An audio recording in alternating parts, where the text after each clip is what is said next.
All right. Hello, ladies, and welcome to Women Thrive Virtual Summit. I'm your host, Rashana Price, here today, and we have an amazing talk for you. We are here with Pamela Chanel David, who is going to give us a phenomenal talk about reinventing your life and how to embrace the change that is coming.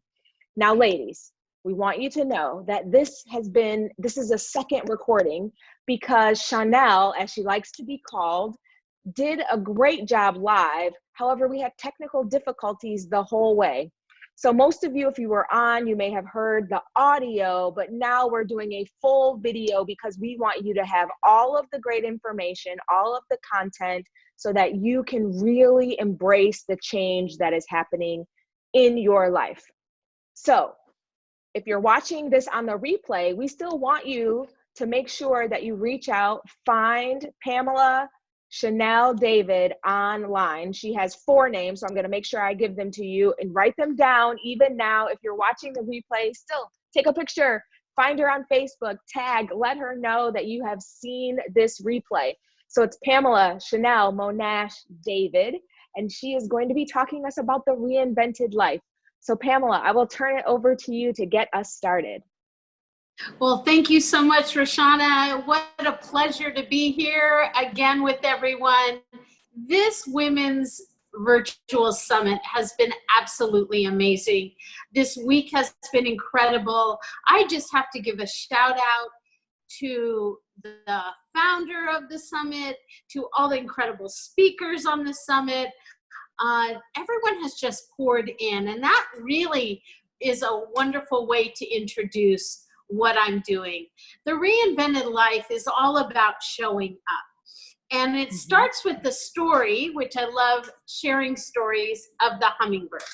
And the hummingbird is analogous to what we do at the Reinvented Life because it's all about flight. It's all about moving forward.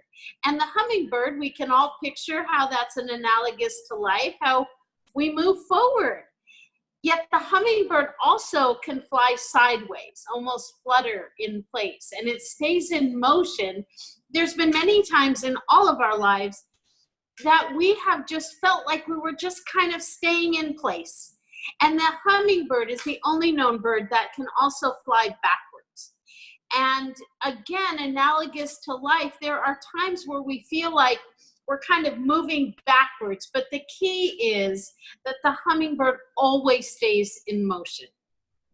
And so we always could be making progress when we stay in motion. And my Reinvented Life story starts with a journey of health and wellness.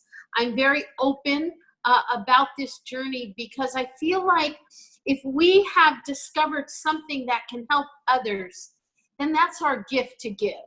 And so my Reinvented Life started with a health and wellness journey. 6-7 years ago, I was morbidly obese. I had high blood pressure, high sugars, high cholesterol. You know, my doctor basically told me I was a walking time bomb and did not know if I would make my next annual exam. Today, fitness and health and wellness is such a part of who I am. And it is the story of how I got there that I think serves as inspiration for others. Today, I've lost over 160 pounds, and I'm on my way to being the best health I can be, the most fit I could be. It's still a journey. But I think the important part for people to realize it's the thoughts that went into making that transition, making that shift, reinventing myself, which was at the core base of how this was all born that I think is important. And I've developed 5 principles in the Reinvented Life that as part of your journey, you can put in place at any stage with anything you're doing. Because it's not just about reinventing your health. It's about reinventing potentially relationships. It's about reinventing maybe what work you do or maybe what community dedication you're doing. Reinventing is about the core of that word, which is about invent. An invent is all about creation and all about creating something. And so that's why I'm here. That's why I am so honored to speak amongst yourself and all of the other speakers that are part of this summit, because there's a passion here about how we can help women around the world. And that's what I love. You know, we may have been all together physically had the summit taken another form, but in this way, I've been able to watch people and speakers from all around the world all week. People have reached out to me from South Africa, from North America, from the Netherlands, from Australia, New Zealand, England, I mean, literally all over the world. And so it's a universal theme that we're in right now. And, you know, 6-7 weeks ago, when literally the world had almost a global reset, at the snap of a finger, the entire world needed to reinvent. And so how more timely is this than now? I mean, Chanel, all the things that you're saying are so true. What I love about your story is the fact that you have this personal journey. Weight loss is really the backdrop of the learning experience that you had, the shock. You talk about it in your book, how it was like this shock of this conversation you had with your doctor that really you had to go away and process and really kind of own before you could start to move forward. So can you share with the ladies, as you continue, all of the ways in which even now they can start to walk through a process similar to what you did? Yes, and it's coming to terms with that process that you talk about, is coming to terms with what is relevant in your life today. It should be no shock to someone who is intelligent, who is out there in the world, who has all sorts of gifts to give, that I was over 300 pounds and morbidly obese. But whether it be that or other aspects of your life, we tend to focus, and stereotypical, I'm speaking to women, it could be anyone, we tend to focus on everyone else and everything else around us. And so this state of a health crisis, I had to look deep. I had to look deep first at how could I not have addressed this earlier, and then quickly realized that I needed to be in gratitude that I had a chance to address it. You know, it's, you know, you pay attention to your work, my career, incredible. But I hadn't paid attention to me and the core of me. And I think an important message here for people is I had a limiting belief, many limiting beliefs. One of them being that it was selfish to pay attention to yourself. But what I realized, it's actually very selfless. Because when you can become stronger, when you are more empowered, when you are more an authentic version of yourself, you can show up in a much stronger way. And it is those limiting beliefs that I had in terms of all areas of my life. And it's a process still discovering. When I had to lose all that weight, it wasn't about I infused healthy beverages into my life, I infused new foods, but I also had to infuse fitness, and I had to infuse exercise, and that was something that was never part of my being. And so it was the limiting belief that I was not athletic that was the beginning of the true reinventing of my life. I started out, in the key to everything in this journey is small steps. We want to create wins. We want to create wins. And so my journey, my health and wellness journey, my fitness journey started with one push-up. That took 3 weeks to do. It started with like 3-pound hand weights. It started with a 50-yard to 100-yard walk that I was breathless in. But every day I was connected with supportive people. And that was the key. Who you allow and what you allow around your life's table will determine the speed and the extent of your reinvention. And so every day we'd walk together. I'd walk a little farther, I'd walk a little farther. One day I had walked a quarter mile and I thought I had won an Olympic gold. Like, I did not know I had it in me to walk a quarter mile. 9 months later, I crossed the finish line of the San Francisco half marathon. 13 miles, up those hills, down those hills of San Francisco. But the key is it was just step by step. Was it easy? No. I had to stop. I had to sit down. I didn't think I could go the whole way. I mean, I barely made it. And I had to actually sit for quite a while of it. But you know, I made it and I crossed that finish line. And to me, it was more than a personal accomplishment. It was to share what is possible when you embrace that change. That is amazing. Every time I get chills when I hear it, because you did something that so often women in business, women in life, when the hard place comes, you set out for a goal. A half marathon in San Francisco, that's not easy. And when in the middle or 3/4 of the way, it gets tough. And you did something, you sat down, gave yourself a moment, and then you kept going. And there was probably moments and thoughts of like, maybe I should give up, or maybe you should stop, or what were you thinking? Share with us some of the things that you thought and how you were able to really get going and to finish, because you did finish. Yes. So that's exactly the point. And it's the same thoughts I've taken when I consider things in business or I consider things in community involvement. We don't always know the exact ending and how it will go. You can visualize it. I visualized it. I visualized walking over the Golden Gate Bridge, running over parts of it. I mean, I had the whole thing mapped in my mind. Not that I would have to sit in a bench for part of it and just get the energy that I needed to do. But the thoughts that went through my mind is just that, is that they're just thoughts. And many times what holds us back is not even real. And so what really got me through was that it wasn't even real that I wasn't athletic. It wasn't even real that I wouldn't be able to make it. It wasn't even real, as it is with many things in life, that we're unable to do something.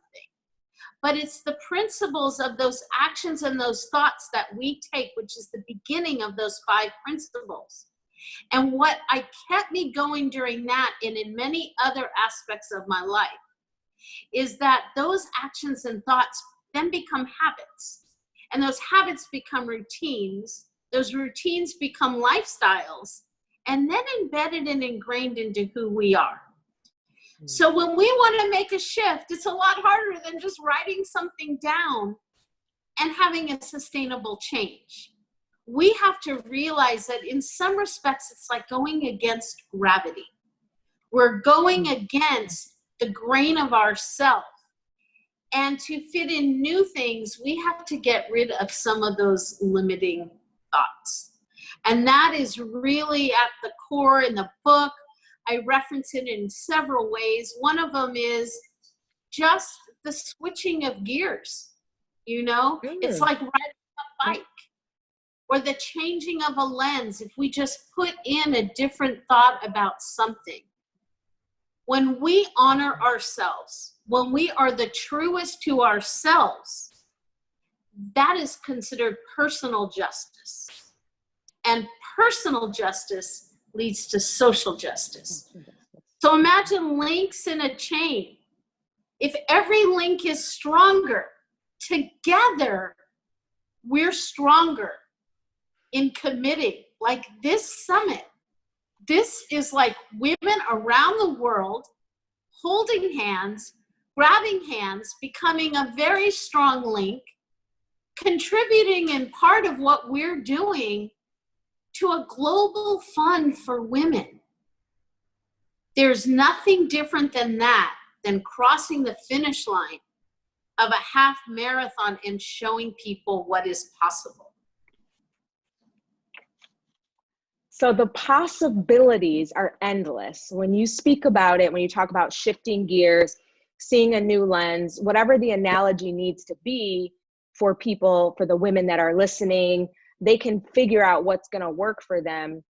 And you said something that it's all about the understanding that you don't have to hold on to these thoughts. These thoughts are just that, they're thoughts. They actually don't have any power. They really don't live anywhere unless you let them. That's basically what I heard you saying. Is that a good way to think about it? Absolutely. Absolutely. And the key to what you're saying, and I make all the chapters in the book fun, but one of them is like a someday world.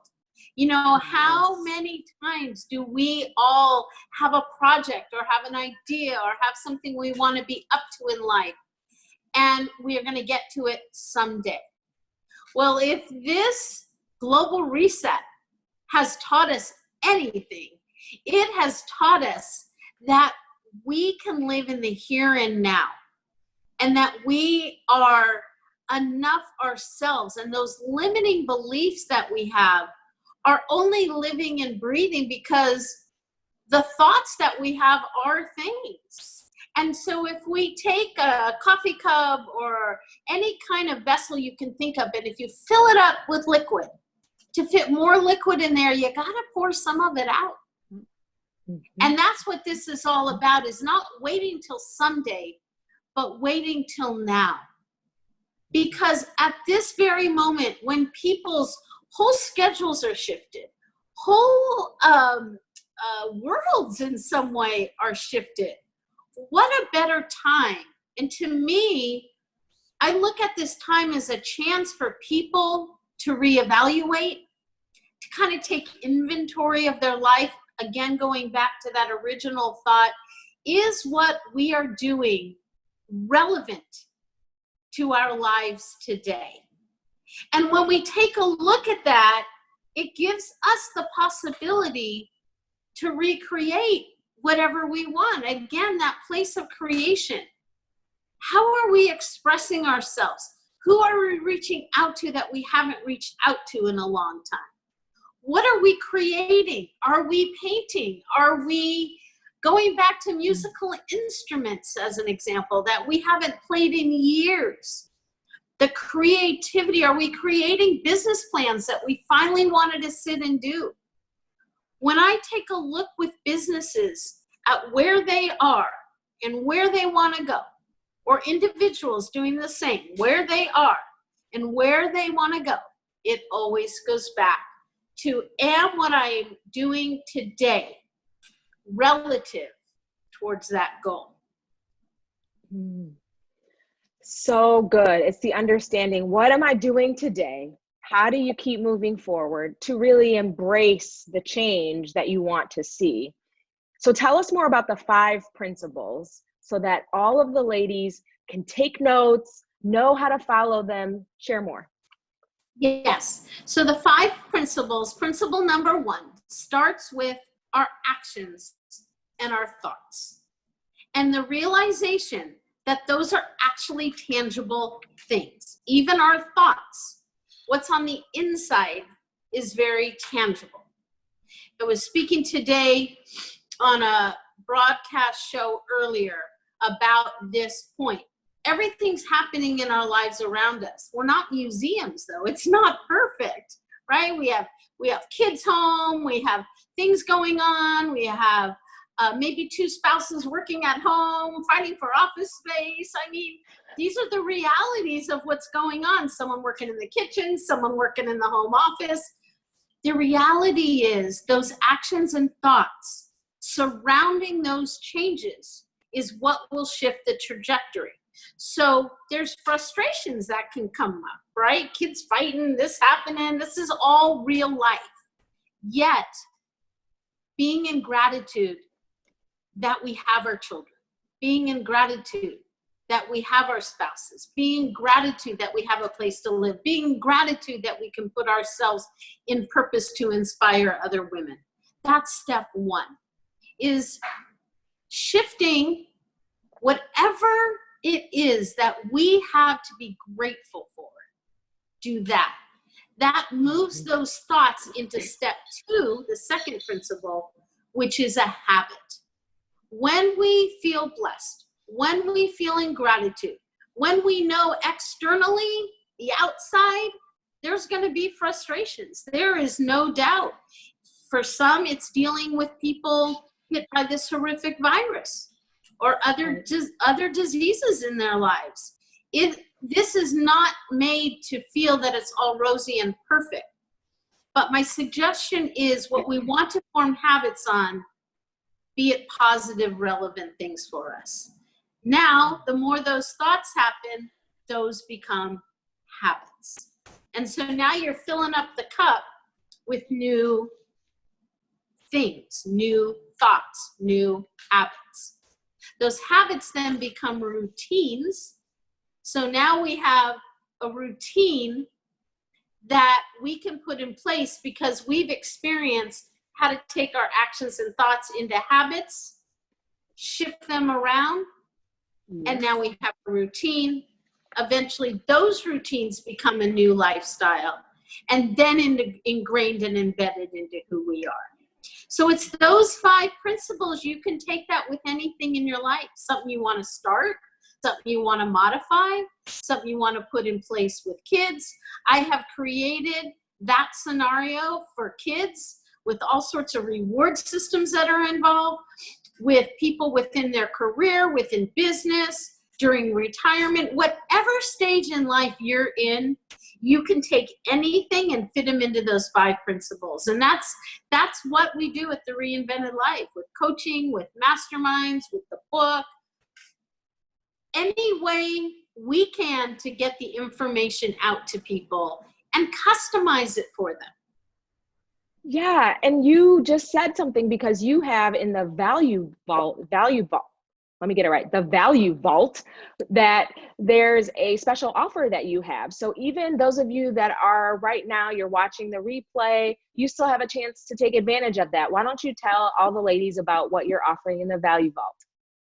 Yes, I have several ladies that have already reached out about this. I'm going to do a post-summit, of course, virtual, mastermind group. And so I've offered that to everyone at 50% off. It's $249. I also do a 30-minute, and I put this in the vault as well, a 30-minute complimentary consultation. You can reach out to me on thereinventedlife.com. There's a place to contact, but just put a note in the comments. Or we've gone virtual in the last couple of months, so I'm excited about that. You can go to reinvent.mobipop, that's MOBIPOP.info, and that's all texting, all mobile. You can also send me a message there. And then I think the important thing is to know that I've also put in the vault all my notes to what we're talking about. So someone can print those out. It can serve as a reminder. It can be an outline for them. They follow the book, and the book's on Amazon, and on both those places, thereinventedlife.com or reinvent.mobipop.info, there's a link to Amazon, and they can get the book, Kindle version, the version in paperback. But I think the important thing here is to realize is that transformation is possible. And, you know, our minds don't embrace change. That's why I make it a thought. I highlight that when you embrace change and when you go through those steps, even if you have a little fallback, or even like in the book, it's a rubber band, and when you stretch it, you can picture that you're evolving and you're growing. When that rubber band goes back into place a little bit, it doesn't ever go back to its exact shape. It's grown a little. And so we grow with each step. And that's what I want to leave people with, is that we are all such a gift. But it's in the receiving of those gifts, for all our listeners, for all our viewers, for all the women out there. It's in the receiving of the gift that change is possible. That will help enhance and inspire so many more women around the world. It's like the Hummingbird. I just want this to take flight as it is already in a bigger migration, right? So that we can inspire more and inspire each other and inspire each other. Woo, that is fire right there. Yes, be like the hummingbird, take flight, have a bigger migration. So ladies, take other women with you along your journey. Share your transformation, because as you are reinventing your life, you can be the inspiration someone needs to start reinventing theirs. And I love the rubber band analogy. It just paints such a good picture, because once you stretch it, even if it comes back, it is never quite the same. And the same is true for us. So thank you, Chanel, for joining us, for being here, for doing this re-recording. So ladies, if you're watching, make sure that you find Pamela Chanel David on Facebook. You can find her. You can also go to thereinventedlife.com so that you can engage with her. Take advantage of everything that is in the value vault. And ladies, if you're listening, you can still join the membership of Women in Business. Be a part of this growing global group of women that are in business, that are thriving together. So there is still an opportunity for you to take advantage of the special discount offer for the monthly membership. It is $29. That is a huge discount where you get a ton of resources in this growing community. So make sure that you do that. You can go to the womeninbusiness.club. It's womeninbusiness.club to get your membership, to learn more about all of the benefits that are there. And we want you to stay connected. Make sure, again, you go to Facebook, find Pamela Chanel David, get to know her, get to know the other speakers, and make sure you join the Women Thrive Virtual Summit Facebook group. That's where all of these resources are, and that's where you can continue to connect with all of the speakers. So we thank you so much for being here. Chanel, any final remarks before we close out today? Well, I just want to thank you for being such a gracious host. And my final thought for women is this: go with love. You know, when we are from here, from our hearts, it makes all the difference. There's some incredible corporate accomplishments, but there's nothing that I have felt more in purpose for and more in passion about than this reinvented life, because it's a universal thought, and it's something that everyone can put something, small or big, small steps at a time, into their life from our hearts. So love to all, and thank you again for a wonderful host. Thank you for allowing me to be a part of this journey. I am Roshana Price, your host. You heard it here. Go in love, ladies. Go in love, and we will see you back here soon. Bye.